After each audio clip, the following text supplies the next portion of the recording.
અમૃત બાપાની મેળીમાંના video online જોયા પછી 1 વર્ષથી હું આ ધામમાં આવું છું। દર રવિવારના દિવસે મુંબઈથી અપડાઉન કરું છું। મારા જીવનમાં છેલ્લા કેટલા જ વર્ષોથી મેં ઘણા એવા દરબારમાં ફર્યો છું, ક્યાંયથી મારા મનને શાંતિ નથી મળી।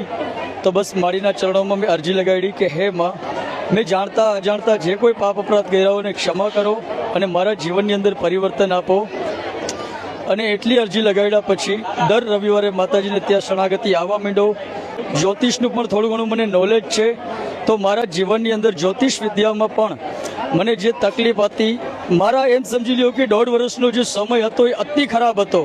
મારા ઘર પરિવારથી લઈને ચારો તરફથી મને ફાઇનાન્શિયલી બ્લોકેજ, મારા છેલ્લા 15 વર્ષથી હું દરેક જગ્યાએ ઠોકર ખાતો હતો। આ દરબાર ઓલા દરબાર ને સાચા માર્ગદર્શન ગુરુ શરણાગતિ માટે મને ક્યાંયથી એનો રસ્તો મળ્યો નથી, પણ માત્ર મારા ધામમાં આવવાથી જ મારા જીવનની અંદર મતલબ કે